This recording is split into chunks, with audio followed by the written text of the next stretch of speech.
Welcome to the Grappling Grappling Rewind Podcast. Welcome to This Week on the Grappling Rewind Podcast. This week on the show, we're going to talk about the year-end IBJJF World Rankings for the Black Belt divisions. We're also going to talk about the FloGrappling Awards, some other news, the launch of our website, and really just recap the 2018 year for the entire Jiu-Jitsu community. As always, I'm your host, Maine, here with my co-hosts, Josh. And Emil. So we finally got 3 mics this time. We fancy. Yeah, First time me and Josh are on the mic together, too. Oh, yeah, this is the first time you guys have ever been on the show together. Yeah, big deal. This is a big deal. So where do you want to start? Want to start with news this week, or do you want to start with rankings, or where do you actually want to go? Because we don't have events to cover this week again, so we can kind of just start wherever. What do you guys think you want to start with? News. All right. Well, what do you got for news, Josh? As he's occasionally called, Blinky McHeelhook strikes. Ryan Hall submitting BJ Penn. Spoiler alert, I guess this is coming out. By the way, probably the first BJJ podcast of the year. Comes out on the 1st. Oh, yeah, it does, doesn't it? Yep. Oh, yeah. So Comes out it Tuesday. uploads at midnight, right? Yeah, midnight. Boom. Ball drops. Grappling rewind drops. How about that? I'm going to quote this because it's still one of the best things to come out of The Ultimate Fighter is when it comes to jiu-jitsu, people don't think it be like it be, but it do. By Ryan Hall. Anyway, he Imanari rolled the shit out of BJ Penn. It's one of the only times we've ever seen an Imanari roll in the UFC. Like, they're super rare. We saw Rory kind of try to hit one, but this is the first time we've ever seen someone actually hit one and finish a heel hook with it. Yeah, I feel like the Imanari, we were just talking about the Imanari roll last week, and in MMA, it is a huge liability. If you miss that, You get your face beat in. exactly. Like, You mean like when Joaquin Hansen kneed the shit out of Imanari when he tried to do that roll? Yeah. And he just walked away, and Imanari was like, I'm glad you did, and you didn't beat the shit out of me. Yeah. There's a compilation of Imanari, like, doing the roll and also him getting kneed in the face doing the roll, and it's a high-risk reward thing. Just look up Joaquin Hansen Hellboy MMA highlights, and you'll definitely see him destroying Imanari with that knee. I was shocked at how quickly BJ Penn tapped, and without mounting much of a defense, like... Oh, He rolled the wrong way. He thought he was doing the defense. Exactly. Yeah. He rolled into the heel hook. So you see Ryan caught it, and he was being kind of nice about it from what it looked like. I mean, I could probably pull up the GIF and watch it again, but he had it, and instead of BJ Penn, if you were BJ Penn rolling to his left and starting to try to get into that sprinter's position, he rolled directly into causing his knee to explode. Well, he tried to basically basket the head with it and, like, try to get him to, like, almost pass out to a side control position, but he just couldn't.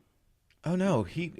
You only escaped from that position one way. No, He yes, went right. He wrong went the way. wrong way. What he was trying to do was incorrect. And when a guy doesn't have a heel hook like that, you can do that, but not in that position. When you in that position, that's the wrong thing to do. He just rolled directly into it and heel hooked himself. Bop, bop, bop. So that was that. I don't know if we started the show this week with MMA news. We never talk about MMA. Well, As a look, submission. Ryan Hall is a jiu-jitsu guy. He is the He is. torchbearer of jiu-jitsu BJ and Penn MMA. is also a jiu-jitsu guy. No, he's not. Yeah, this is by the way. No, by the he's way, not. World this is the champion? first time we've ever seen an American world champion get submitted in MMA. Ever. Well, Lovato's never got submitted. Drysdale never got submitted, and Musamechi and Shane don't fight. So this is the first time we've ever seen a world champion, American gi world champion get submitted. I'd like to edit your statement. Okay, Drysdale did get submitted not in MMA. in MMA He's 7-0, I think. by USADA. Oh yeah, there's he did get submitted by USADA. Got you good, you fucker. Yeah. So in other news, unless you guys want to belabor this point anymore, No. No. Reddit banned BJJEE from having links posted on RBJJ because their site, and to quote a moderator, is an ad coffin. Yeah, that site, I don't even know how you read it because I'll read it and Dude, I then an read it. advertisement will start and I'm like, oh, this is not part of the article. I read it with ad blocker, and it's still hard to read. No, it's horrendous, man. It's amazing. So that they finally basically went, nope, no more sites that do this, so they're done with it. I just thought it was an interesting piece of news because BJEE, they do honestly have okay articles from time to time, but reading them is a chore. They have some of, I would say, breaking news wise. They Yeah. do break news like pretty reliably. Yeah, So. just they break news with 900,000 ads. Yeah. In other news, we had John Thorblank, the guy that won the Combat Jiu-Jitsu 85 tournament, just got his black belt yesterday. So Yay. that's exciting. Can we give a specific date because people may be listening to this Tuesday? I want to say it was December 29th, 2018. There you go. Yep. Ryzen also had a tournament under the the Japanese Brazilian Jiu-Jitsu Federation. That was kind of cool. I didn't really catch any of the highlights, but some of the Carpe Diem guys competed in that and did well. So I hope that we see them run more tournaments. I don't really have any specifics about the tournament, but it's cool to see big MMA promotions also running tournaments. We see ACBJJ do this, and Ryzen does it, and a couple other ones do it vanished. as well. They still run their small tournurnaments. They don't run their big ones anymore. Well, they're missing out. I'm kind of upset by this. Yep. Oh, in other big news, we're launching a website. Remember like 6 months ago when I lost our website and I couldn't find where it was? I built a new website, and it's going to be up this week. So he didn't build anything. He used one of those websites that builds a website for you, and he plugged in terrible pictures and wrote some things. So we have a functional website now that has links to the show, the podcast, the social media. It has articles that we write up there. We're going to, in 2019, be writing some more articles, so it'll be more of a print side as well. We have links to basically our giant running list of all the upcoming events. So if you're looking to watch jiu-jitsu and you don't know what's on, we have a giant list of everything that we've aggregated together on that website. And we still probably miss stuff. Oh yeah, we miss stuff all the time. But it's honestly the most comprehensive list I've ever seen is the one that we update regularly and like pay attention to. So that should be up there if you're interested in watching stuff and looking at what's coming up, next couple weeks, next couple months, it should be on that list. In other news, if you like the show, please share it to people in your gym. We never really talk about that at the beginning of the show. We always kind of save that for the end of the show, but that is the best way that we grow the show. So if you do like the show, share it to people in your gym. Maine does a lot of the social media stuff and puts in all that hard work, so it'll help him feel better about himself. I don't know if it'll by do that. Sharing it. Also, wherever you download the Grappling Rewind, go ahead and give it a rating. Let us know if it sucks. Don't do that, please. You do what you want, okay? If you think it's a shitty show, but you continue to watch it or listen to it to listen and go, wow, these guys are hot garbage, let us know. But I'm pretty sure that if you continue listening to us ramble, you like it enough, drop us a 5-star review. Help us out. So that's all I got for news. Do you want to move into the IBJJF year-end rankings? Sure. Let's do it. All right. So we're going to look at, let's just look at the gi for IBJJF because the no-gi rankings are even weirder than the gi rankings. So number 1, Josh is shaking his head disapprovingly. No, I'm just functioning. We should mention that the way that they do these rankings is an aggregation of kind of like how active you're being. So each tournament has a different weight. So a regular regional open will be worth a certain amount of points. It's worth a 1x basically. So It's worth whatever amount of points you get in that, not points like scoring points. Each event, like a gold medal, I think is worth 3 or something at a regional open, or 5 points at a regional open. And then for your major events, your Brasileiros, your American Nationals, your Pans, your Worlds, those are weighted different. Like I think if you win a world championship, it's worth 7 times because it's a major event. I thought it was 5 times, but what's the point of arguing? It's worth a lot. Something around there. But you can compensate for not winning something like Worlds by having a lot of open tournament wins. Move away from the mic a little bit. Got it. Cool. And also the points carry over the last 3 years. So your points they diminish in value as time goes on, but this is basically a representation of the last 3 years of activity for certain grapplers. So in number 1 spot, we have Lucas Daniel Silva Barbosa. Hulk. You could just say Lucas Barbosa. You're terrible at names. Yeah, I'm terrible. He's got 1,168 points. And second place, we have Leandro Lowe. He's got 997.5 points. We have Keenan Kaje Cornelius at 847 points. Kaje. I love his middle name. Kai James. Oh, it is James, isn't it? I always call him Kaje. Keenan Kaje Cornelius, 847 points. We have Erberth Santos at 822. Number 5 place, we have Marcus Vinicius. Vinicius. Man, I can never get that middle name. Oliveira de Almeida, a.k.a. Buchecha. Just say Marcus Almeida. Yeah. Or Buchecha. Buchecha at 756 points. We have Orlando Montanero at... Okay, Josh is taking over names. Orlando Montero, 620 points. Tiago Macedo, 597.5 points. In the 8th spot. That is the 7th spot. In the 8th spot, Demetrius Souza with 547.5 points. Number 9 spot, Muhammad Ali with 532.5. These half points are really weird. Yep. And rounding out the top 10 is Zhao Miao with 518. And then it, carries on. You have, Gianni Grippo right outside of the top 10. You have a whole bunch of people. Vitor Toledo, Adam Wardzinski, Bruno Malfacine, but he only competes at Worlds. Lucas Lepre, Shane Hill, Mikey Musumeci. Goes on and on and on and on. All the big guys, all the big names that you see constantly at your major events are on this top list here. Switch over to the ladies. All right, let's go to the women for the You adult just have to black go over belts. to just Yeah, female. I got there. I got Are you that. sure? Yeah, I got that. Jesus Christ. So for the women's rankings in the gi for the adult black belts for the IBJJF. So before we get into the ladies, Josh actually just pulled up the regular sheet to explain a little more in depth how the IBJJF points work per season, is what they're calling it. Yes, for competition season. The 2018-2019 season, which ends after Worlds, is worth a multiplier of ×3. So we're kind of in the middle, honestly, of the season. We're at the beginning, technically. Well, It's gi worlds, not no gi worlds. Well, it's all of it. It's all of the competitions from the day after Worlds until the day after Worlds the following year. Right. So what I'm saying is right now, currently in December, we're kind of in the middle of that season, in quotes, the 18-19 season, technically. Something like that, yeah. So anything you do, World Championships is worth 7 points. Europeans, Pans, things like that, worth 4. Brazilian Nationals, Asian Open, worth 3. American Nationals, any BJJ Pros, South American Opens, 2. And these are all multipliers. So if you win and medal at these events, those majors are worth a multiplier of 7 points or 4 points or 3 points or 2 points or 1 point, depending on the prestige of that event. So essentially, first place gets 9 points, second place gets 3, and third place gets 1. For your weight division, open class is 13.5, 4.5, and 1.5. So let's say you win the American Nationals. You won it this year.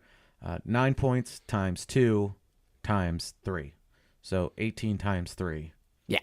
And math whiz, since I'm doing this in my head. What is that, 54? Something Yeah. like that. 18 and 18 is 36. Yeah, 54. So you've qualified technically. So if you're an adult competitor in the black belt division, you've qualified for Worlds with just that one tournament alone. You need 50 points. 50 points to qualify for Worlds as a black belt. And they've talked about changing that point value, but it hasn't changed, I think, in a while. Holy shit. Sorry, I was looking at the points, and these ladies have a lot of points. Anyway, going to the number 1 ranked gi female, Claudia Doval with 2,649 points. I think she competed Holy shit. every day. Leandrolo has 1,100 points or something like that. He had 900, and it was Hulk with Oh, yeah, Hulk. 1,100. My bad, yeah. So that Double. dwarfs that. Tayani Porfirio has 2,025. That's number 2. Number 3 is Natalie DeJesus with 1,356. So there's almost 700 point difference between second and third place. And there's a 1,300 point difference wild. between third place and first place. Right. Number 4 is Beatriz Mesquita at 1,000.5 points. Number 5 is Karina Santi with 633. Number 6 is Bianca Basilio with 582.5. Number 7 is Luisa Montero with 457.5. Serena Gabrielli at number 8 with 429. Anna Carolina Vieira at number 9 with 382.5. And Rikako Yusa at 378 rounds out the top 10. Karen Atunes is right outside of it with 367. You have Jessica Flowers. Array Alexander at number 16, for instance. All sorts of people as it goes down. Dominique Obolint, who hasn't... She hasn't competed in a while. I don't think she's competed in the past 2 years, and she's still number 22 with 270 points. Yeah, there's a much steeper drop off with the women. So there's a question here. Do the women also need 50 points to qualify for Worlds? Is that just adult men? I have no idea. I would doubt it. Maria Maliesic is at number 26 with 252 points. So... Because if we looked at this chart, then very few people would actually qualify. So Right. But we see we see fewer numbers of women at the world championship events. So Also Yeah. true. So yeah, this is the 2018, 2019, beginning of the 2019 season, or the middle of the 2018-2019 competition season for IBJJF. Yeah. There you go. You're welcome. Thanks, Josh. So, since we've gotten to those rankings, let's hop into other things like FloGrappling's Flow Awards of the year type things, nominees for Best Male Black Belt. So every year, FloGrappling does a basically an award ceremony for their top pick your category of jiu-jitsu for that year. It really only covers the events that Flow looks at. So you're not going to see anything from Quintet or anything from EBI or anything from Polaris. It's only events that are streamed on Flow. So keep that in mind when you look at these. So it's a lot of IBJJF matches. It's a lot of guys that are principally in the majors for IBJJF, UAEJJF, and other events like that. It doesn't include a lot of the guys that do more sub-only stuff that doesn't appear on FloGrappling as well. It does include some fight to win stuff as well, because that's broadcast to FloGrappling as well. these lists that they've put forward are, I think, pretty truncated, as it turns out. Should we go into the best male black belt of the year? Yeah, let's read through it. Okay, so we have Izake Bahens, Muhammad Ali, Leandro Lo, Gianni Grippo, Felipe Pena, and Lucas the Hulk Barbosa, and that's it. That's 6 people. That is a very, very short list. I don't think it's on the You've left out so many people. You've left out 2 American world champions. I mean, how are you going to put, and this isn't anything bad against Grippo, but how are you going to put Grippo ahead of Shane Hill or Mikey Musumeci? Totally agree. And, this goes back to sort of like, obviously the world champs they did something monumental. And going by rankings and saying best black belt of the year subjectively like this, it feels really weird. And you could say, and I definitely think this is true, Gianni is one of the, if not the most improved fighter of the year. Oh yeah, this is the first year that he was able to beat Meow. Yeah. That's a huge accomplishment for him. He won Pans. He's been really, really active this year, too. We've seen him in a lot. We saw him in Kasai. We've seen him all over these opens and these major events, and we've seen him in UAEJJF. We've seen him all the time being really, really active. But does being active make you the best? Exactly. We're saying, this is the best guy in 2018. And consider Leandro Lo. He got injured before hit the final in his division, so he didn't win Worlds in his division. He lost in the finals of his division against Muhammad Ali, and he was in the finals of the Absolutes, and he was gave it to him. Right. So his one win was not. I mean, it was a amazing gesture, but it wasn't. Yeah. I don't think he would have ever beaten Buchecha, and. So I agree how does with he make honestly. the top 6? And why 6? Yeah, why honestly, 6? Honestly, I have no problem with the amount. You could put 4 guys up there and vote on these 4 guys. I just think the ones they've selected, again, while being top of the world, amazing black belts, it's just an interesting list to choose. These guys are all huge too. Grippo's the smallest one. Who by the way, checks these things before they go out? Am I the only one where I see it says cast your ballet? Are you serious? Look at it. Oh my God, it does. Oh, haha, that's really fucking funny. Cast your ballet for all the 8 categories. Cast your ballet. Make sure your voice is heard. Make sure your voice is heard in the top, dance for your vote. So I would say of these, Hulk is hands down. He had a killer year. He had a fucking killer year. You think Ali getting his first world championship? That's a huge accomplishment. Big deal. But he had his ups and downs too. Exactly. What's his name? Oh shit. Rodolfo. Yes, thank you. Rodolfo Vieira just beat him in a random him. thing where he's been training MMA all this time. 5 years. 5 years. He hasn't been in the gi in 5 years. Yeah. So I don't know. Do you want to vote? You want to vote on the list? Because I honestly think I'm just giving my Emil opinion. I think Hulk had a fucking amazing year. I think Hulk hands down out of these guys. I'd have to agree with that. Out of the ones that we have to pick, I'd have to agree with that. That's reasonable. What's his name? Paulo Miyao also had a great year, but he was not in the IBJJF scene. Right. He was in other stuff. Is it Joao or is it Paulo? It's Paulo with Paulo the tooth. got suspended? With the tooth. Who got suspended? Paulo, right? Oh, Jesus. How do we do? We do this every time. every fucking time. Twinsies. Paulo has the tooth. That's all I know. That's all They I fucking suspended know. He him. has a tooth? No. He Or has he the is missing space. the He has tooth. the space where It's the tooth Paulo, should yep. be. Okay, so Paulo. So we were right. Paulo All with right. the tooth. All right. There's a guy on Reddit whose username is Paulo's tooth. Great. It made me laugh so hard Great when I guy. saw that. Anyway, he had a great year too, but he wasn't in the major scene, so And actually, I would say he dropped off. You know, like he didn't do well in Spider. He got beaten Spider. He got beat in Spider. He got beat by Johnny in the Grand Slam. he can't lose. None of these people can lose if you need to be considered in this because you need to take off almost every single one of these people. Sure. That's the But case. I'm just saying he hasn't been as dominant. I'm not saying that. Okay. You know. Okay. Who's talking about of the year? Like, how dominant were you in that year? Like, what event did you enter? And then just like, we're untouchable. Right. I want to say it's weird if we want to say that Ryan's not on there. It's a black belt of the year, not no-gi competitor of the year. I'm just saying he won. He double golded at Nogi Worlds. And Gi. It's talking about no, it's not. the It gi. says who is the best male black belt of the year. That's what it says. There's a separate Nogi category.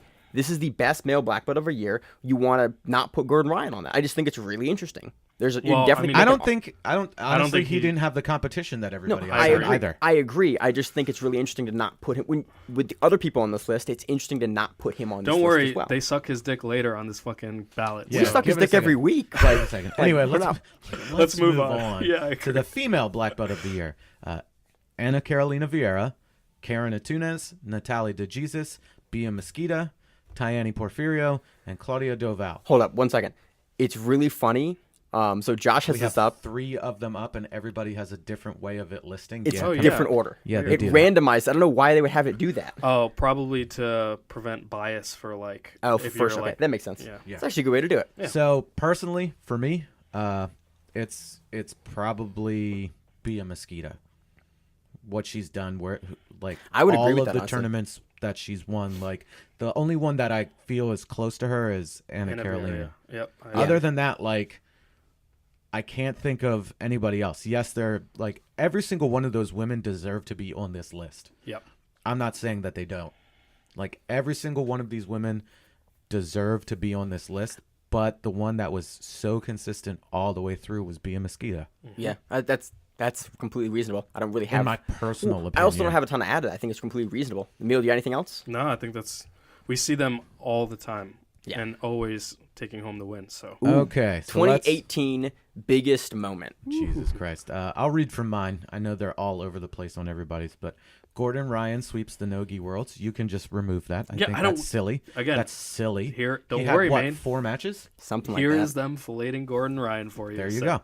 you're And good. then return to Pojada, or the no Nutella generation. I don't even know what that means. So it's more of like fight life, more push through, and not this like we talked about it a couple of months ago.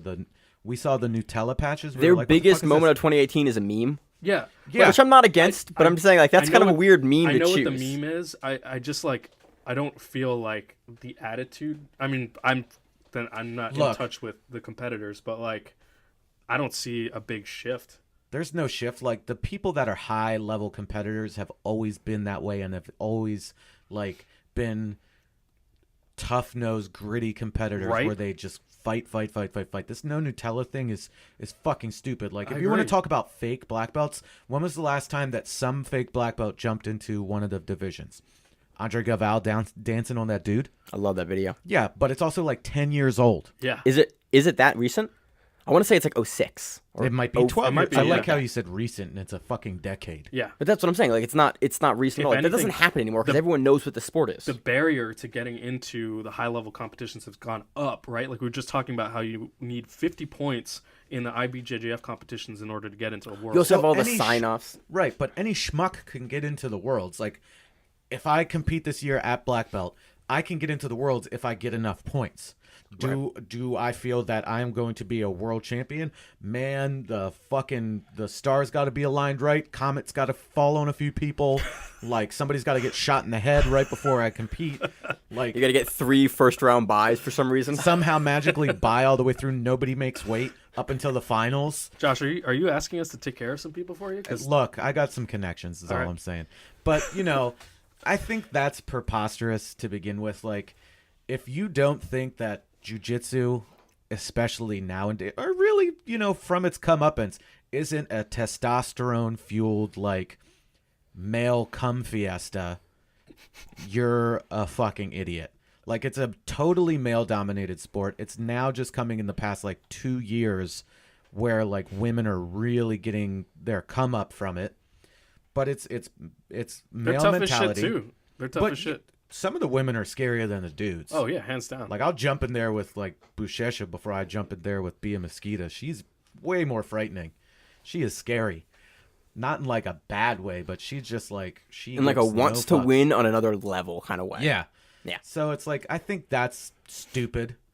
Let's move on. Bruno Malfacine retires as 10-time world champion in his weight class, not across absolutes, in his fucking weight class. That kind of deserves to be on there. That's a big really moment. impressive. But here's a question though: is it more impressive than 9 times champion in your weight class, or 8 times champion? Yes. Yeah. You've won 10. That right. means over the span of, well, probably over a little bit more than 10 think it's years. 12 because years or he 13. lost to Kyle a couple of times. Twice, but I think. 10 times in your own weight class. Nobody's done that. Yeah. Nobody's done that, and we've talked about this before.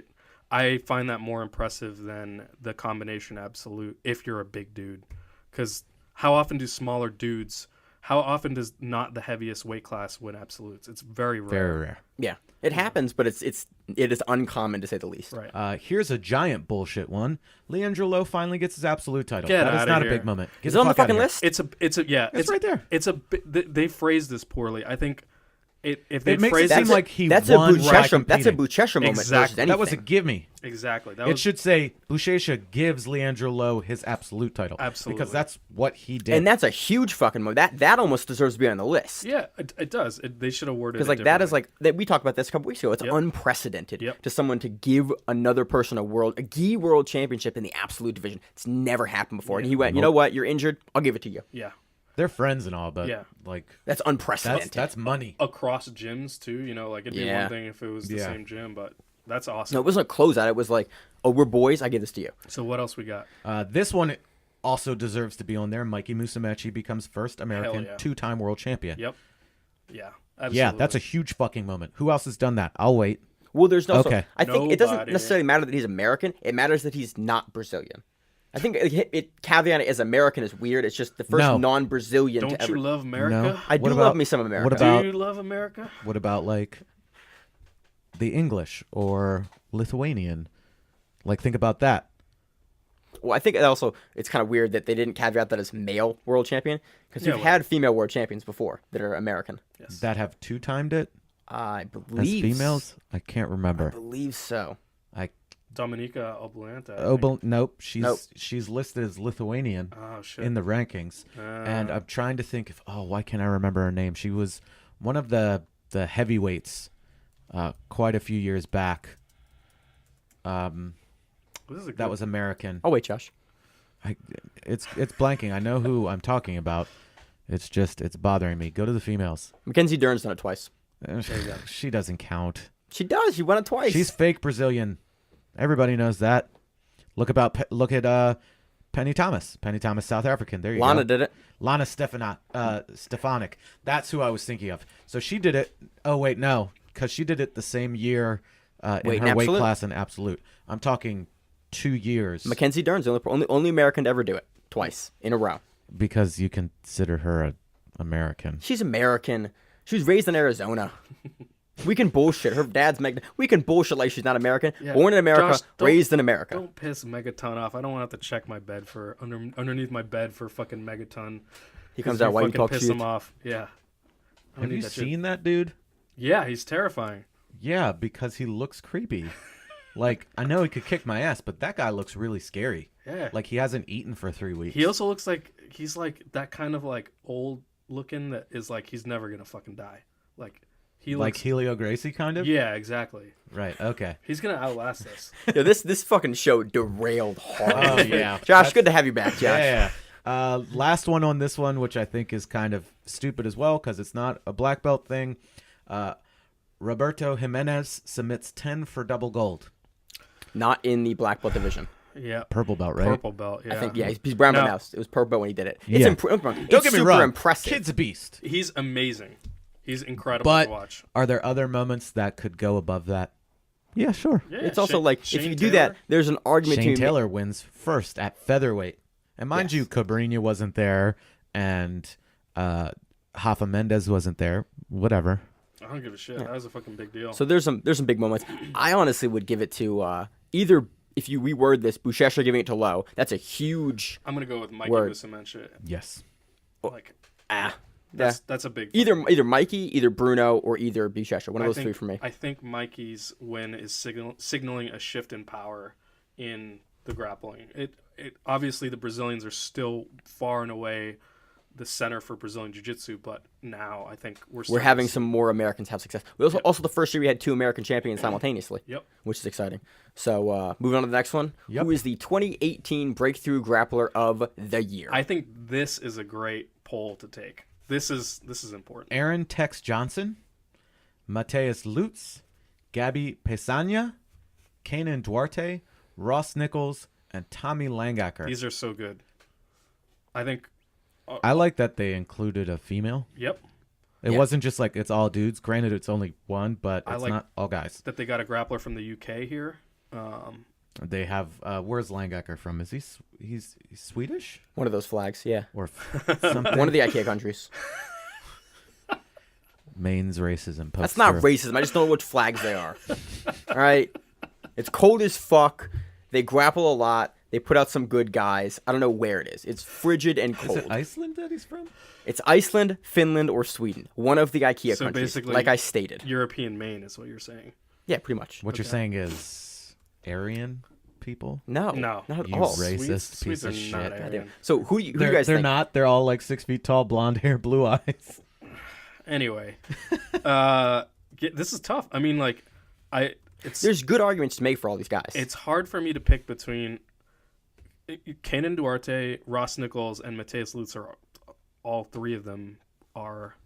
So who's the guy? I think the better way to look at this is who's the guy you didn't know about at all in 2017 that you fucking know about now in 2018. I think we knew about Tex Johnson Yeah. in Well, 2017. no, I think it's who's somebody in 2018 that you'll definitely keep an eye on in 2019. that you and- weren't keeping an eye on in For 2018. me personally, Mateus Lutz. yeah, exactly. Yeah. Mateus Lutz and Ross Nichols, I've heard of. Langacker, who's from Norway, by the way. All right. So he's Norwegian. Okay. I got close. Kanan Duarte, we've known about since he was like He's black one. I think it he zipped through the ranks. depends how you call breakthrough. Like, what do you call a breakthrough? yeah, Like Breakthrough in the sense of look at what he's doing at black belt. yeah. Yeah. For having really only partially of his first year in 2018, Duarte just got black belt a couple months ago. I think. I'd say like less than 4 months ago. He's done a lot. I'm excited for Mateus Lutz because it's awesome to see like these explosive people starting to come again out of Marcelo Garcia's academy. You know, I feel like it's cyclical over there. That's the thing, like you don't hear about people and then you do. Every single person that has been a teacher at Marcelo's as well with Marcelo has exploded. I remember, he had Bernardo Faria. The guy before, he had two, Henrique Resende was there, and there was also this one tall guy that looked exactly like Lee. He had him there. He was a beast. And this was when, what's his name? Oh, Christ. Sponsored by VHTS. Mateus Diniz. This was when he was a purple belt, when he was there. And, you'll run into these people if you go around and train. But I think the person that nobody really knew about until he just showed up was Mateus Lutz. Yep. Yeah, I agree. And it was a real pleasure to at SAG7 for us, SAGC7 for me and Maine to like call that match and to be able to pick his brain afterwards too. Yeah. Like I think he's definitely the guy that we didn't know about last year. That we're definitely going to keep a big eye on. He's featured on Kasai, and like he had a big ass year this year. The other guys we knew about, they were doing well. They had really great years, but I think he's the guy we didn't know about. That in 2018, going into 2019 now, we're going to keep following. And his matches are fire, you know. Always. Oh yeah, fire. He's submitting the shit out of guys. He's going ham, dude. Absolutely ham. So let's move on to the best submission of no-gi submission of 2018. Gianni Grippo's rear naked choke. I like that they don't preface these or put when it was. They just give you Gianni Grippo's rear naked choke. Which one? And they have, on their Instagram, they have like the videos of the actual Right. matches they're talking about. But if you're going to go vote, it There's no context. doesn't give you any context. Like Richie Martinez's arm lock. Which one?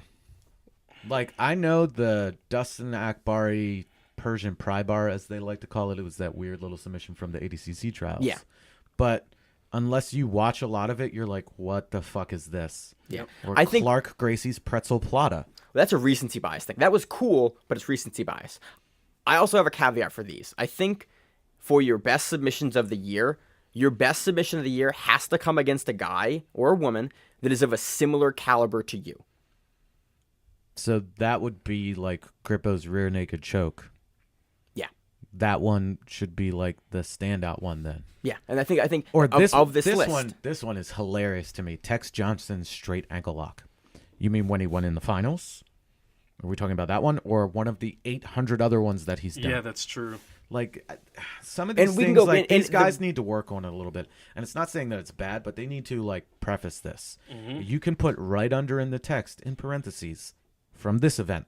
And because a lot of these events are on FloGrappling, maybe put the link to the actual match. No, all of them are on FloGrappling. That's what this list is. This list is Well, then only there matches you that go. occurred on Flow. Put the link underneath of it. Some of the individual, like if they have an individual page for voting, they do link the videos. But on this aggregated, But on one, your voting page, you don't have it. yeah, So it's like I have to go do research and then go vote. Too and it much makes, work. Yeah.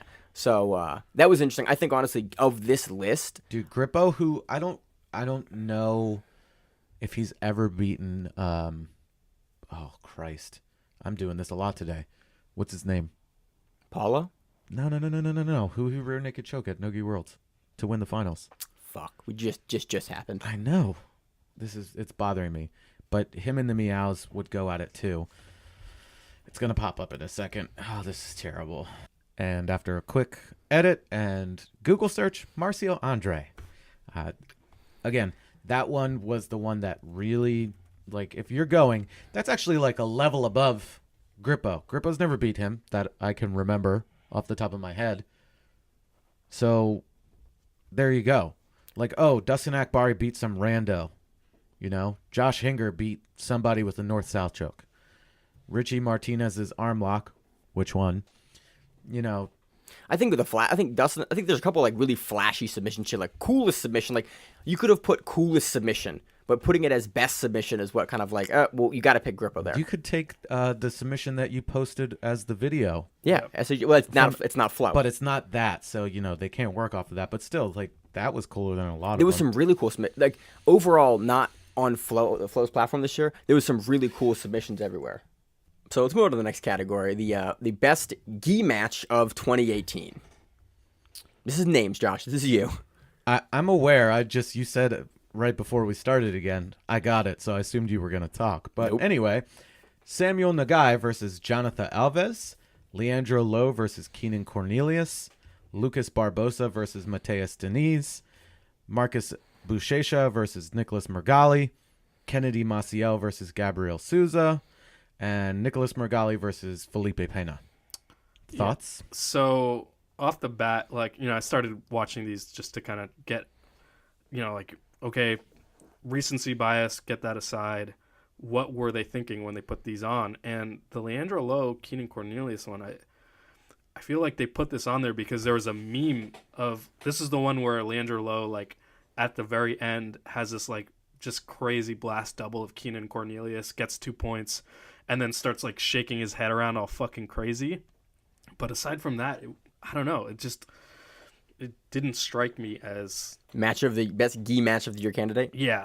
I mean, for me, the best, and we talked about this last week, was fucking Hulk versus Mateus Denis. That was fucking that amazing. reversal was just ludicrous to Well, watch. not only was it a reversal, it was a mirror of exactly what had happened. That's what I mean. Like, it was to just like, Barbosa. what the fuck? I personally, I really, really enjoyed Mergali versus Pena. Yep, I agree. That match was That match fucking was fire. insane. Yeah. And you're like, oh, well, here comes this Mergali tear coming to a close, and then Dude, he poured everything into that. Both of those guys. I mean, there was I don't think there was any moment where they were paused and breathing. They were just fucking moving the whole damn time. Yeah, it was a really, really, really active match. I think most of these are from the Worlds, aren't they? yes, Yeah. most of them. And I mean, Nicholas Marigali versus Buchecha, not quite as good as the Pena, but like, you know, Still a great match. still a great match. And props. There's nothing on this list that's unreasonable, honestly. Props to Marigali. I mean, like, he just had a fucking it's a killer fucking division. I can't imagine having to go through that. No. Best gi submission of 2018. Hudson Mateus's 50-50 armbar. Again, why they just don't have the quick links to shoot you over there. Nicholas Mergali's Ezekiel choke. Herbert Santos's rear naked choke. Tommy Langacker's triangle choke. Keenan Cornelius's omoplata. And Claudio Doval's wrist lock. So I think there's something really funny here. Keenan Cornelius' omoplata. It's not even the best omoplata Keenan hit this year.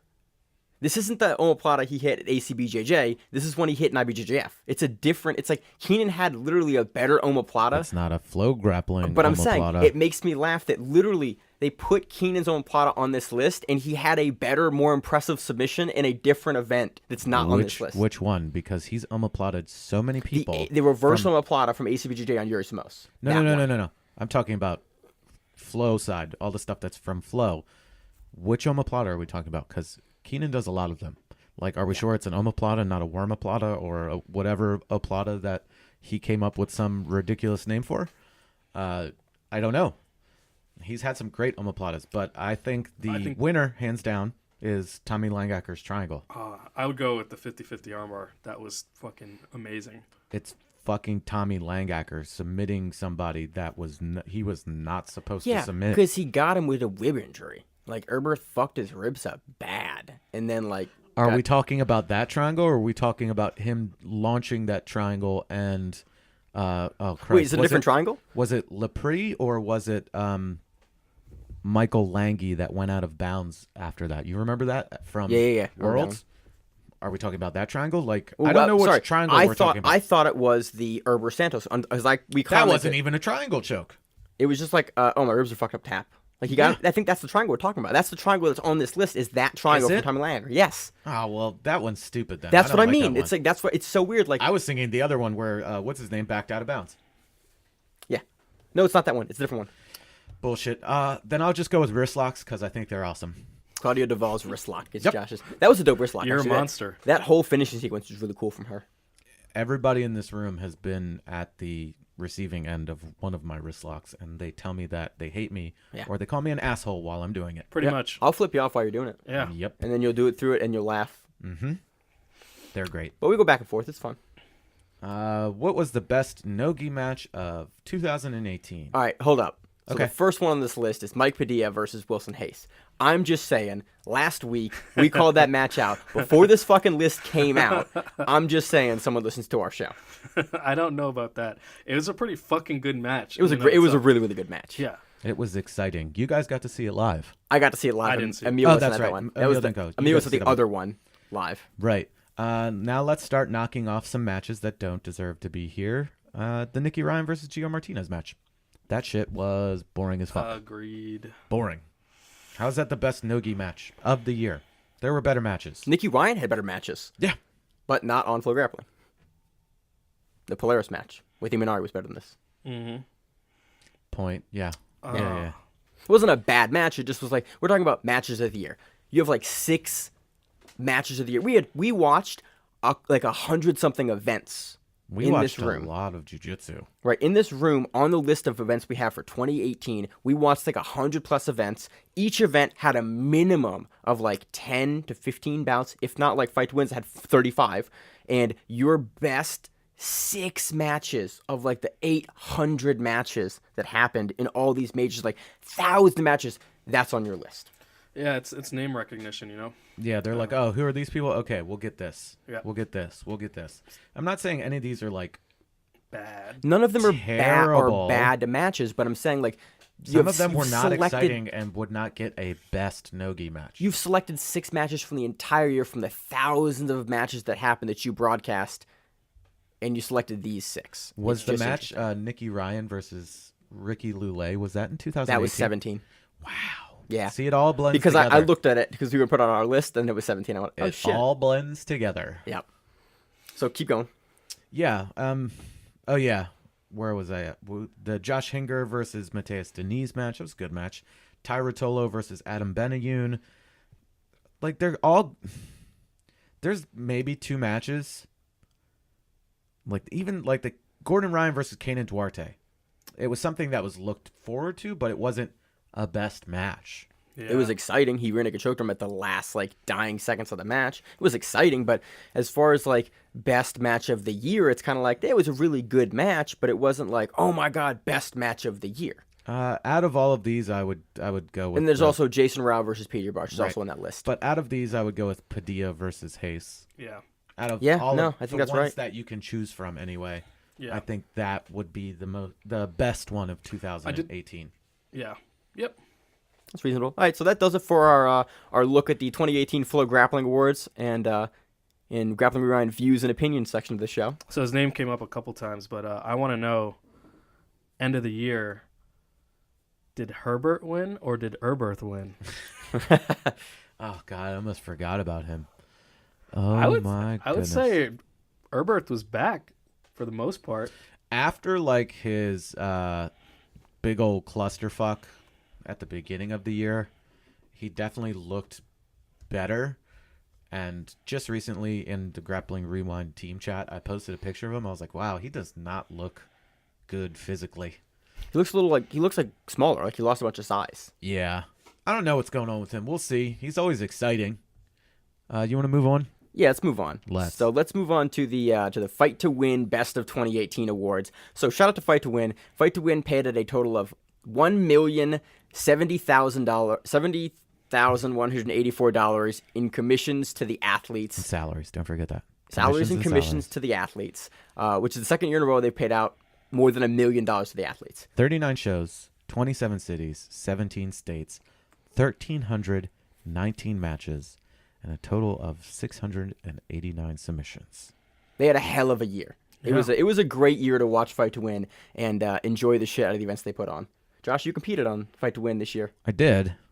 I was not part of one of those submissions, thank goodness. I applied for the one in April. Yeah, me too. Are you going to not be injured for that? I fucking hope so. I'm pissed. I gotta pull out my tournament in 2 weeks because I rolled today and my knee's like, don't do this, bitch. And I'm I doing went, that free. I'm just really hoping that, thanks, shout out Grappling Industries. If you're a black belt, shoot them an email. You can compete for free. But also same thing with U.S. Grappling. Shout out U.S. Grappling. You'll also compete there free. I'm just really hoping that Tim Spriggs just decides to jump in. He did it like last time. He was there last time. Fingers crossed. Yeah. Oh yeah, he's gonna match up with Craig Jones coming up in March at Well, Grappling I'll Grappling obviously Industries. be a tune-up match, and then I'll play spoiler. So shout out to Fight to Win. Second year they paid over $1 million out to their athletes. I love that their salaries are public. Like I love that they tell how much they're paying into the community. Oh, yeah. They That's just don't awesome. give a shit, and But I love that. I think that's part of why it's so awesome, because they're like, fuck it, we don't care. Like, we're just gonna put it out there, let it be known this is what we do. We're not hiding behind anything. We're not making something up. We're not saying you only get $30,000 if you win all your matches. Like, you're gonna get paid. Period. So black belt gi of the year, Gi fighter. gi fighter of the year is JT Torres for Fight to Win. Agreed. Yeah. Yep. I don't know how you argue against that, you know? Feasible. Female black belt gi fighter of the year is Tracy Goodell. I don't know. Maybe. She did a couple of them. She only did 2 this year, right? I don't recall. I can't remember 100%, but like there are definitely more. Not Well, black belt women. yeah, but what's her? Oh Christ! Nope, I'm already thinking all the way back in 2017. Never mind, just disregard what I'm saying. Sure, yeah, Tracy Goodell. Masters Mayo Black Belt Gi Fighter of the Year. Yale Jesus. of the year, Rafael Formiga Barbosa, or Formiga, excuse me. I am going to go with no, and I'm going to say, and I just forgot his name. Mark Vives. He hasn't done a lot of Masters matches, though. Maybe Oh, like right, 2. I forgot. He's an adult, doesn't he? Does. No, he does a lot of adult. Barrett Yoshida. Thank you. That's his name. Barrett Yoshida. Fuck yeah. Ding, ding, ding, ding. That guy. Black belt, Gi fight of the year. Matt Layton versus Dante Leone. This is pretty fucking good. That was a great match. Yeah. So I've quickly, speaking of, we were talking about earlier, like fighters that you weren't that aware of that now you are. Dante Leone, hell yeah. Like, anytime I can watch Dante Leone, I'm going to watch him. He's fucking awesome. I'm going to go into the other side of that Mhm. and say Matt Layton. I fucking Okay. love that guy. We've been talking about him for like the entire year and the Yeah. ending part of 2017 He when was- we first saw him He was on, was it Subspectrum? Yep, he was a main event for Subspectrum. Subspectrum. Versus Jared Dopp. Yes, and he that's what it murked was. Dopp. The finishing sequence of this fight is fucking bonkers. Like, Dante Leone is pressure passing. I forgot this was this year. Yeah. Dude, Yeah. Matt Layton hits the Jesus. almost like John Wayne sweep, Yep. and he We broke this match down on the show. It was amazing. immediately transitions into armbar. Like, Yeah.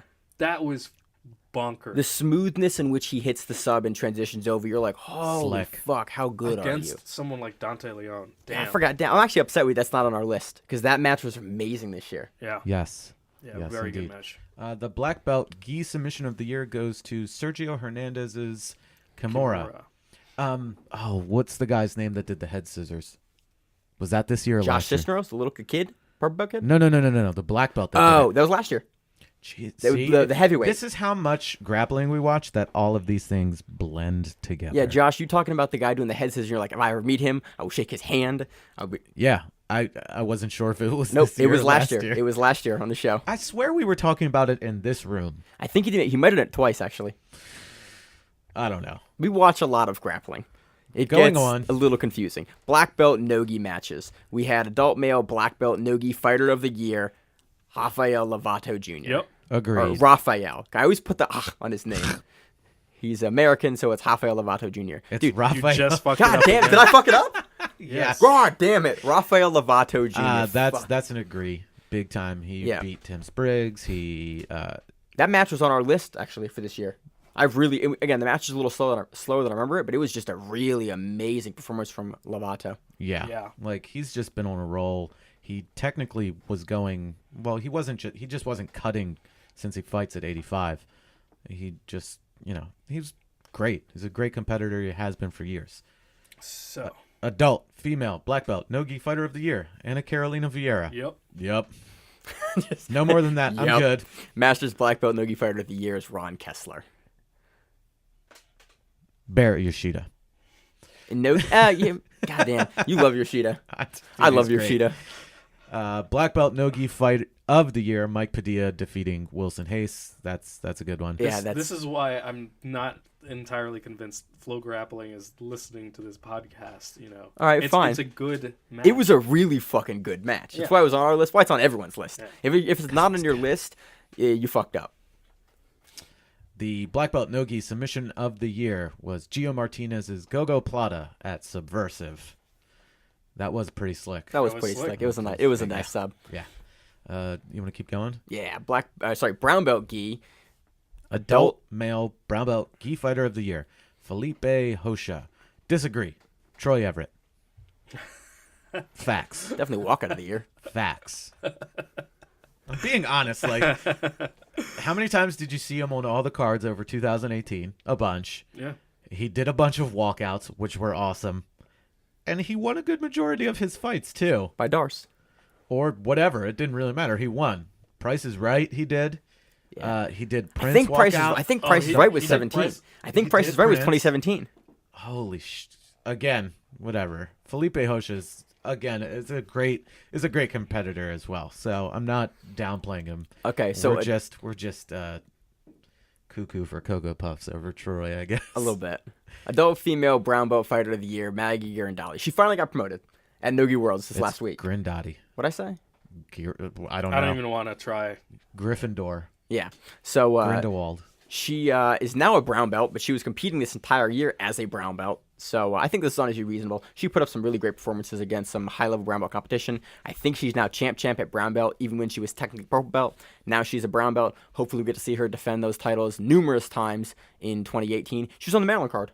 I'm just going to put out there that the term champ is the dumbest fucking thing in the world. And the fact that people say that, fuck them. What do you want to call it now? I also hate the term, but it's what everyone Double uses. champ? Double champ?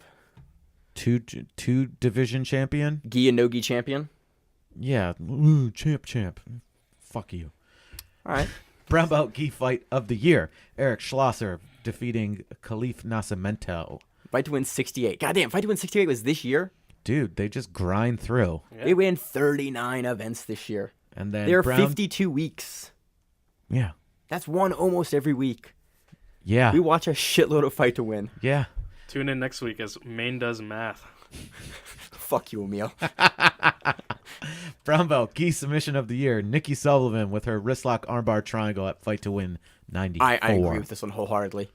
That's We broke pretty this slick. down on the show. This was a beautiful transition sequence. She hits this great wrist lock combo triangle. It was super impressive. I think it was also in a title bout. So I think she also gets the championship off this submission. So it was great. Brown belt Nogi, male brown belt Nogi fighter of the year, Alan Sanchez. Female brown belt Nogi fighter of the year, Maggie. Grindotti. Thank you. Brown belt Nogi fight of the year, Mason Flowers versus Luke Pollard. Fowler. Why am I reading the names still? Because We're like 60 episodes in. You're doing it because sometimes you do need to do it with Emil over here who's fucking Hispanic and can't pronounce Hispanic sounding names. And Those are the ones I get right. Sometimes ones it I is fuck up. not. I still listen to the show. And sometimes you just butcher it. And I was responding to a works text message because I'm never off work. Brown belt Nogi submission of the year. Alan Sanchez heel hook. Fight to win 94. That was a good SEO hook. Yes. All right, so we can do purple belts and we can do kids Let's and teens. go. All right, Go back up to fine. purple I'm belt, getting there, motherfucker. I'm getting there. Don't skip them. Purple belt. Use gi a purple match. belt. I am a purple belt, but I'm a shit purple belt, and my knees Very are true. jacked. Male purple belt gi fighter of the year, Jake Hartner. Female purple belt gi fighter of the year, Carla Shellhammer. She wins just because she got a slick That's last a name. fucking awesome name. Yep. Purple belt Shellhammer. gi fight of the year, Deborah Lopez defeating Julia Balmonte. Ladies winning it. That's Fight to what's win up. 85. And then the purple belt gi submission of the year, the Josh Cisneros TP choke Hell from yeah. Fight to Win 96. Yeah, Yep. that was worth TP it. chokes are always slick. If you Dude. can do them, it's amazing. He just slid into it and then was like choke, and then he bounced his opponent's head off the mat. choke. Yeah. Yeah, I Like don't know. champ. No, champ? no. Because he had two hands on each collar. One hand choke, next hand choke. There's a reason for why I said it that way. Sometimes I'm glad that I'm not on the show as much. Purple belt Nogi matches. Purple belt Nogi fighter of the year. Emil Fisher. Hell yeah. He's got my vote. Wonder why. A female purple belt no-gi fighter of the year, Mo Black. Purple belt no-gi fight of the year, Dylan Hinosa versus Keaton Standridge. Fight to win 65. And then purple belt no-gi submission of the year, Joseph McKay's Twister. And fight to win 60. That was a super. That's a reasonable. Twisters are always cool. Yeah, and his so- setup was really cool off it too. It was a real slick setup for that victory. Oh, can we talk about black belt submission of the year? Can we talk about Shoney Carter getting twisted by Seth Daniels? We talked about Also last in week, some- Josh. Yeah, It was that's awesome. a slick fucking move. That should be on there. It was good. It should be on. It should be on the list as well. Anyway, And kids- the camera work for that match Oh, should be on there. beautiful. So we didn't Beautiful. get Shoney's bits in that match. we got a little butt cheek, We but did. I was hoping a ball would pop out, and it did not. So good on Shoney's underwear. This is gonna be a great segue. On to the kids and teens no-gi matches. Kids and Teens No-Gi Fighter of the Year, Bryce Smith. Yes. Kids and Teens Female No-Gi Fighter of the Year, Jasmine Hosha. Yes. Wagner's daughter. Oh, can't wait till she starts slapping people. Kids and Teens No-Gi Fighter of the No-Gi Fight of the Year, Paulie Westhoff versus Bryce Smith. That's at Fight to Win 93. And Kids and Teens No-Gi Submission of the Year, Cade Roke Flying Kimura Flying Kimura's Alexander McCain at Fight to Win 93. It was impressive. I'm so happy to age into Masters, man. Whenever we watch the kids, I'm just like, man, I'm so happy to go into Masters. Get away from these kids. You've got like 3 more years. Yeah, I'm so excited, man. I'm getting excited. I'm almost, by the time you enter it, I'll be in Masters too. Yeah, Josh, that'd be great. I want to stay as we'll far. be at the same weight class and the same belt level, right? Josh, you're never making 45. I can. That's what I'm making the point. Next week, tune in for Maine is a fucking moron. That's every week, Josh. Kids and Teens Gi Male Fighter of the Year. Tyler Story. I almost said Taylor, but there's no A in there. Kids and Teens Female Gi Fighter of the Year. Zandra Fontilla. Kids and Teens Gi Fight of the Year. Zandra Fontillo defeating Rachel Cedillo at Fight to Win 94. And the Gi Submission of the Year, Peter Kang's Ezekiel Choke at Fight to Win 91. Word. That wraps up Fight to Win's top everything in all of their things across the thing What awards. a fucking year. Dude, Fight to Win is just keeping it up. It's amazing. They're doing a great job. They're branching out to Hawaii next year for Fight to Win 100, which is amazing. Hopefully they keep branching and traveling around through. They'll be zipping through the East Coast shortly with Philadelphia and the Maryland card and a whole bunch of other stuff. They put on the hustle, and it only gets better as each show goes on. So hats off to them. More success to them in the coming years. Yeah. God, I hate you. I know. So moving on to BJJ Heroes top 10 list. They list their Top 10 submission rate list. Top 10 submission rate list. Who submitted the most motherfuckers the most? God, I kind of like that. Yeah. Who submitted the most motherfuckers, the motherfuckingest? Pretty much, yeah. So number 10, we have Craig Jones with a 64% submission rate. I think that's because they found his ass out, and he couldn't submit anybody after that. Pretty much. Yeah, ADCC, he came on, and then everyone figured out, okay, he wants to elevate with the butterfly to the saddle. He's going to go to the heel hook, and that's what he's going to do. Yeah. Still We good. saw him in his last outing. They didn't figure that out at ADCC, but yeah. Well, that was when he was coming onto the scene that people really knew about him. And that was 2017. Get it right. Yeah. Number 9, we have Hudson Mateus with a 66% submission rate. Yeah. What a monster that guy I think it's also cool that they have a little write-up here as well. He had more arm bars from close guard than any other black belt in the international circuit. Yeah. I think it's cool they have a little, like, caveat, like, not caveat, like, additional information about the competitor. He plays directly from guard, which is great, which you don't see a whole lot of in general. You see it's just him do straight it, up and guard work. And Kron did it a lot, but, like, very few guys But at the high Kron level. doesn't compete in jiu-jitsu actively. Right. Claudio Calazans does it, but, like, even then. Anyway, we're getting sidetracked. Espen That's the Mathisen show. from Norway. He's also from Norway. Yeah. With a 67% submission rate. Those guys from Norway are really coming up there. We're starting to see a lot more guys out of that region. Number 7, Brandon Walensky with a 70% submission rate. He's out of Clark Gracie's. That's amazing as you start to get higher and higher. Also tied at number 7, Tex Johnson at 70%. Number 6, Keenan Cornelius at 71%. I want to say he was ranked higher last year. I think Josh Hinger made fun of him on Instagram for that. Okay, that's what it was. I know they've been back and Possibly. forth a little bit. Felipe Andrew at number 5 with 71.5%. Dante Leone coming in at number 4 with 78.5% submission rate. Dude, you're submitting almost 80% of the people you go against. Dude, and his submissions are they're so entertaining. It never comes from, like, I'm going to spam this one thing. He's transitioned so well, like, from We just saw him on King Mats, I think, recently. Hit a dope-ass knee bar in the finals. Yep. It was, like, just super slick work. Slightly above him, and probably why he was making fun of Keenan Cornelius at number 4, 78.5% submission rate. Josh Hinger. It's cool he took a world title this year, a no-gi world title this year, being in Masters 2 technically, but still competing in adult. Good for him. He's done an adult before as a master. All right, fuck you guys. Number 3 on the list, everybody talks about him. 81% submission rate, Gordon Ryan. I would say this is actually Gordon Ryan's submissions are more impressive than some of the guys on this list, when you're talking about submissions counted in opens versus like the quality of opponents that Gordon Ryan has been going against, like having an 81% is fucking. Well, he subbed Josh Barnett. He Yep. subbed. Who else did he sub? Oh Christ! He caught a lot of people. Yeah. Um, That's 4 out of 5 matches he ends in submission. yeah, Jesus. it's slightly over 4.2%. Yeah. Or 4.2, whatever. And then you think about this though, that if he's number 3, that there are people that are finishing more than him, and he finishes a lot. So jumping to number 2, with 90% submission rate. Jesus.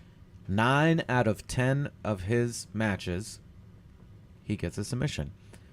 Alexandre Vieira, the crucifix guy that was shown. The crucifix guy that was shown. Yo, you just heard an Jesus audible Christ. brain fart from Josh. The Yeah. crucifix guy that was shown. You need to reboot you halfway through that. Jesus. The BJJ Scout video study on the crucifix of him. Go back and watch it. It's a really great Yes, piece indeed. of footage. Anyway, 90% submission rate. The only blemish on his record is from the Brazilian Nogi Nationals. And he didn't submit Thiago Barros or Bajos. I don't know. One dude, which honestly kind of makes you question like how much did he compete this year? So I'm If- looking good at amount. it. I'm looking at it right now. Yeah, he had the Brasileiro Nogi. He actually took a lot of L's in Grand Slam. Looks like a round robin. New York Spring Open, he got knocked out first round. Dallas Spring Open, he got knocked out first round. So I think this is if you beat guys. Well, so for yeah, it's matches going that by you all win, of your wins. It's But- saying how does he do it. No, I'm saying like, you know, that's why, and what they're counting is, you know, SA Continental Pro, Guarapari National every Pro. match. They're talking about every single match that he's won this year. What's his Yes, they're only talking about the winning matches. Though. They're not talking about matches overall. They're And talking also about, like, yeah, these tournaments, it's like, I It's don't everything. I don't know what that is. I don't know what the Guarapari National Pro is. It's a goddamn tournament. What does it matter? Anyway, number 1 with 100% submission rate. That means every time he wins, he submits somebody. Nicholas Mergali. That's fucking what? 100% submissions. If you compete against him and you lose, it's because you got submitted. that's pretty goddamn impressive. Holy shit. Emil's over here losing his mind. Well, yeah. Emil that's- didn't look at this list ahead of time. Josh, you are blinking at 100% with no problem. Yes, but there's losses Damn. in there. There's obviously. losses, but like, But 3 of those are motherfucker in is world going championships. hard in the paint. fucking hell. Like, he does not want to win by points. He wants to choke you or be choked. Dude, this is world champs, Brasileiros in 2 divisions. Damn. Oh, wait, what? What? Look at that. Oh, no, that's 2017. Never mind. I was looking at I was like, no, they're wrong. And then I was looking at 2017. Yeah. The So, kid's a monster. yeah, and he's young too, which is the scariest part of this whole thing. That's fucking Like he was born in bonkers. '94. Ugh. He's like early 20s. That's so bonkers, man. He's what, 24? I don't know, man. Math. He's 24. All right, 24. That's so bonkers. 100% submission rate for every single match that he had where he won. He subbed the dude in 2018, Jesus. and he's competed a fair bit in 2018. Mostly at majors, Brasileiros, World Champs, ACBJJ 14, which he lost at, but it was a loss, and World Series Grappling 2, which he lost versus Kenan Duarte. But everything he's won, and the World Champions and the Brasileiros, he finished the dudes. Monster. Yes. So that does it for the statistics portion. I can't say statistics. I can't say the word statistics, Josh. You just said it. It's hard. So that does it for the statistics portion of the podcast. On to, Why don't we have the math guy say the word statistics? it's on you, Emil. Because it's way more entertaining when Maine fucks it up. That is very true. That is pretty reasonable. So I want to ask you guys, what are your 2019 grappling resolutions? Like, what are you... New What Year's am I resolutions? aiming to do in the year of 2019? Yeah, what are your goals? Mine is simple. I'm just going to compete. Just want to get at least one competition in. Boom. Just That's it. one. Just one. That's my goal. I'll see if I can do more. So if you're saying you beat it, you've done more. Yeah. You set the bar low and you aim high. Exactly. Don't give him too much shit. When's the last time you've competed? Oh God, it's been years. My point exactly. Yeah. So it's like you competing is like a big jump up for you because you haven't done that in years. Yeah. You haven't done it at purple. Yeah. So it's like that's exciting. Yeah. Josh, what's your I'm gonna resolution? I'm gonna push over to you. All right. I have a couple more, but now I have to think harder on it. I got one. It's like not be as fucking injured all the time, which is a stupid resolution. My next one is I want to win a fucking belt, a Naga belt, a new breed belt, some tournament that has a belt in an expert division. I want to beat a dude and win a fucking belt. So bad. Anything else? No, dude. I want to not be injured. Like I want to not blow my You other already said LCL that. out. Yeah. That's what I want. Is that a shitty resolution? No. Oh, you give me the eyes like it's a shitty resolution. I'm just looking at you. All right. Because one, it's like, okay, you don't want to be as injured. It's like, all right, don't do dumb shit that you heel hook yourself. Yeah. Or, you fucking hyperextend and knee bar yourself. Yeah. 2, win a fucking belt. Yeah, I know. I want to. They're nice. They're fun. Makes me feel like a professional wrestler. I know. I have several of them. I want so fucking bad. They're all at the gym. I know. They're all over the gym, Josh. There's a shitload of them. I know. I don't keep them in my house. It's ridiculous. I know. If I get one, I'm mounting it in front of the podcast set. A year and a half, guys. You guys know what I'm about. You're such a child. It's Yeah. great. So, Josh, what do you got? Want to come back to you? Want to come back to Okay, you? resolutions. Train more because this year has been kind of rough with being more responsible with my job than I normally had to be. So train more. Compete more. I didn't get to compete all too much this year. Compete more. Not miss weight. That was a scale issue. That was some bullshit. The first time was, not the second time. Yeah, that's right. That's reasonable. Yeah. Not miss weight. And compete at the black belt level at Worlds. Oh, Oh, shit. shit. Okay. In Really? the adult division. Oh, that was my next all right. question. Not in. So every single IBJJF tournament that I do this year will be in the adult division, and I'm going to try to rack up that 50 points. I don't know what division, whether it's going to be medium or medium heavy. I'm not going to kill myself and try to get down to light, but I am going to do my damnedest to compete at Worlds. Be fucking exciting. I Hey, have- there's a show that covers the World Championships every year it happens. They talk about it. They break down the matches, the brackets. Never heard of them. Yeah, I I bet know. they're garbage. I mean, I wouldn't say they're not. It's Yeah. exciting. That's an exciting resolution, Josh.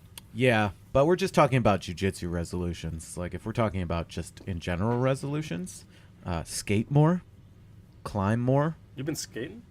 Yeah, I've been starting to. It's been really fun. I'm 32 years old. Are you that young? Yes. Yes, I am. Damn, I had you as way older than that. Why did you think I was older than that? I don't know. I feel like life just Are beats you you older down. than me, Emil? Yeah. Right? Really? I couldn't Yeah. remember. I'm 34. Yeah, No see, shit. There you go. Yeah. Huh, the 84, more you that know. guy. The more you Um, know.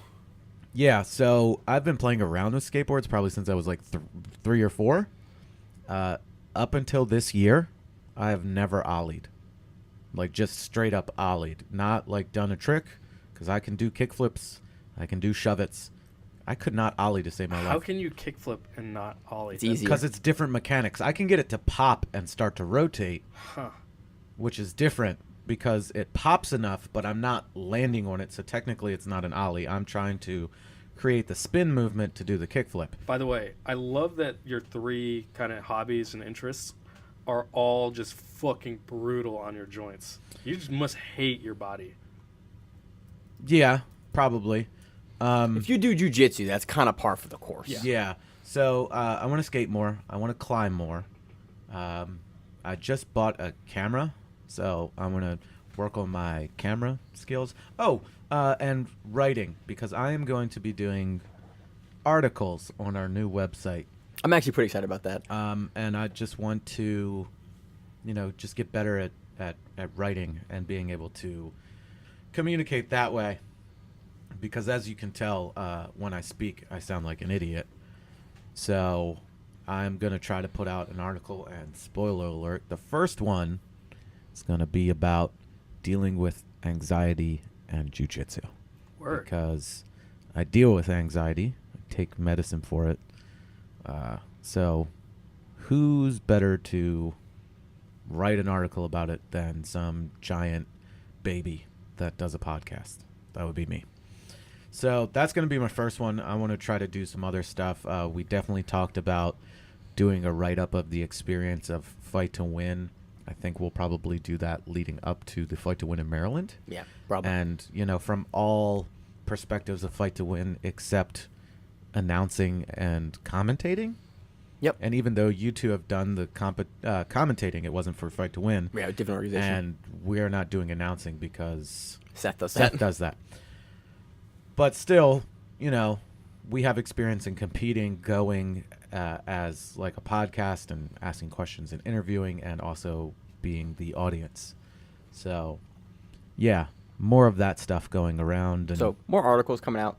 I'm super excited for the website because we actually will now have a place where we can point to some other content that will help us branch out to do other stuff. Like, I like the podcast. The podcast is great. It's the flagship of what we do is the Grappling Rewind, but a website will give us a chance to do like articles and write-ups and maybe do a little more video on a time scale that is more manageable for us. Because we've done interviews before, but we've had problems with the editing and the time frame. So the website will give us another platform to just do more stuff and let us, branch out. And that's super exciting for me going to 2019. So I'm going to launch that probably by the time this show is out. That website will be up. it's not going to be great, but it'll be up. I plan on doing more analysis because that's something that jiu-jitsu is like lacking. That write-up on the analysis was fucking amazing. So I'm looking forward to Emil's analysis. Yeah, we can now host Emil's article that he wrote on Kasai Pro 4. Yeah. The article still looks really great, honestly. I looked it up even after the event and put it up and formatted it. It's really good. Thanks, man. Yeah, That graphic so- is great. Yeah. It's getting that stuff together and getting our minds together, and hopefully one day having like a whole round table with the whole squad where it's, Maine and myself and Emil and Ryan and Matt and, whoever else has been, if we bring more people into the fold, whatever, of getting people, even Rachel. We had Rachel in here once telling the story of how dumb Maine is. Yep, how I blew my own knee out Yep. the first time. Exactly. So, having a round table, having discussion, commentating on more stuff, I look forward to it. I know I'm not on as much, and that might be a reason why the listens have gone up more, is that I'm not on it.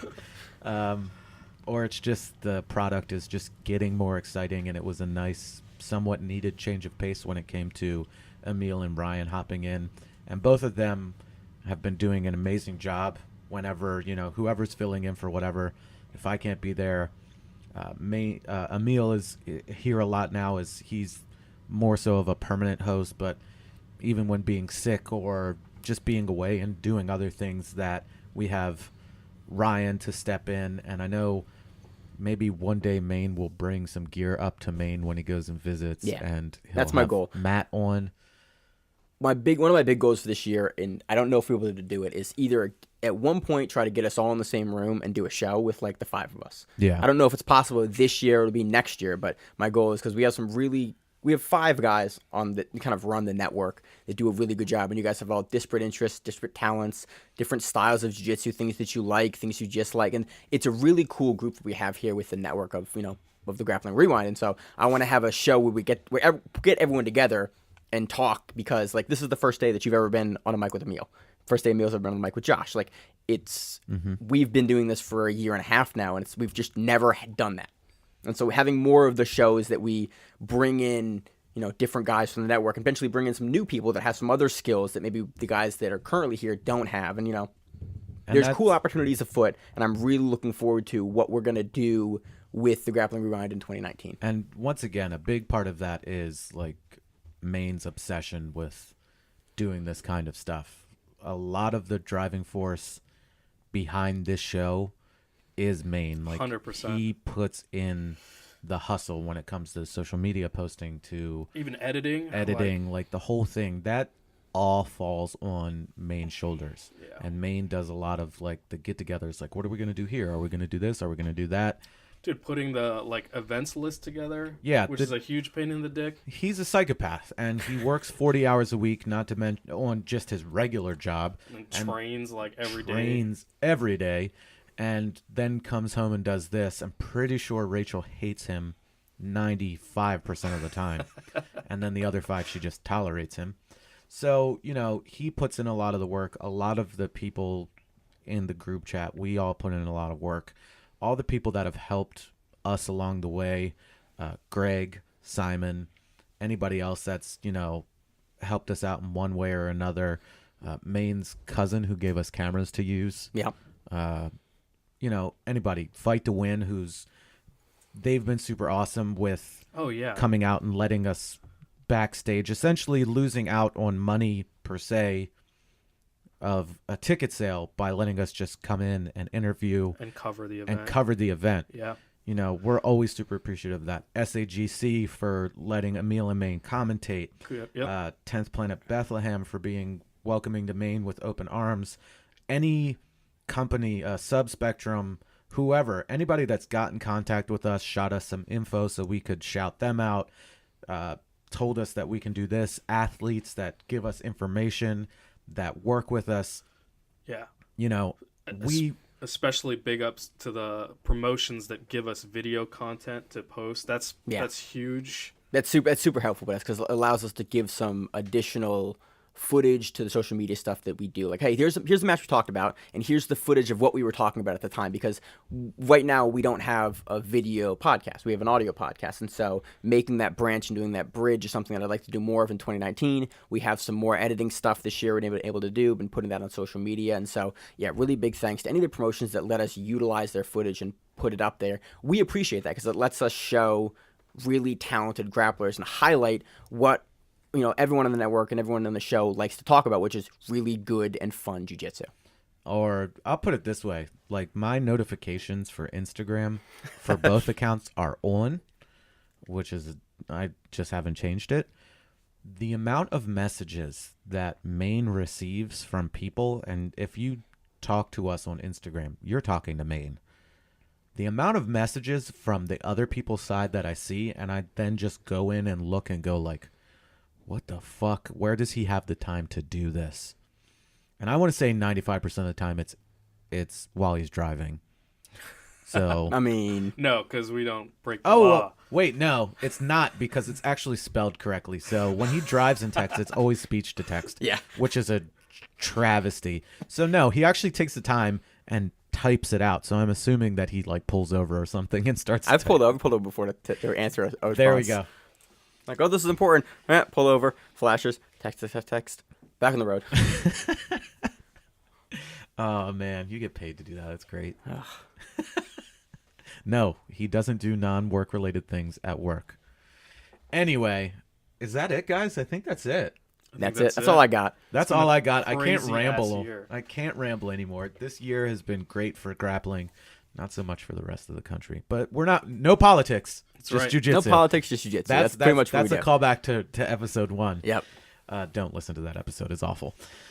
It's honestly, it's not great, but I like how you're going to say it's listenable, but you're like, it's not listenable, great. But it's just like, honestly, it's a funny episode because you look like we have no fucking clue what we're going to do and decide to do. And then you look at the episode like 60 shows later now, like we have a format, we know what we're doing for the most part. Like we know what we like to cover. We know how we like to cover it. The first episode is we went to this event and Josh competed on it. And now we're going to ramble on for hours about 31 matches. The funny thing is that first episode is actually really funny because I talked to Josh and I was like kind of like trying to put like, was he interested? And he goes, I was like, hey, do you want to do something jiu-jitsu, this, that? And he goes, you mean like a fucking podcast? And I went, yeah, I was trying to like, lead you into it to see if you were cool with that. And he went, yeah. And so we were going to do a bunch of test episodes and try the format out.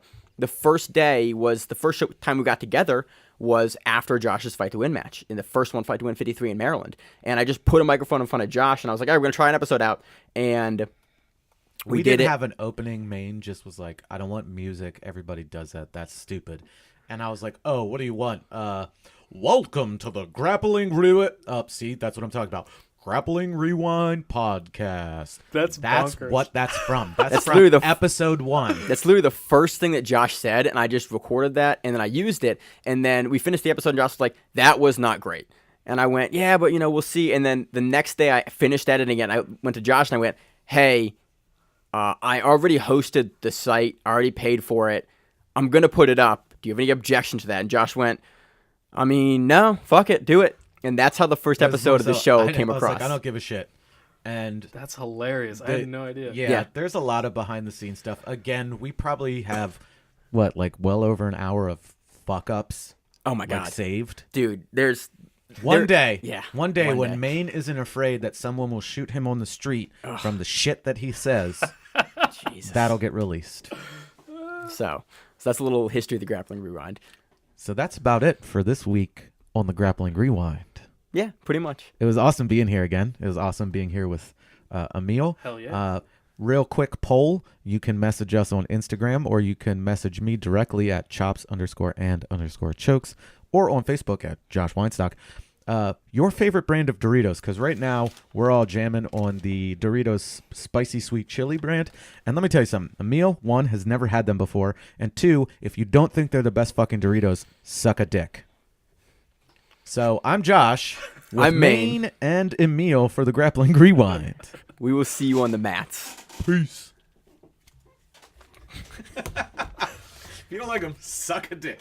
If you like the show, please consider sharing it on Facebook with the folks at your gym. It's the best way that we grow the show, and we really appreciate it. You can reach out to us on email. We also have Instagram. We have Facebook. We have Twitter. We have Google+. Until that shuts down. We have a website.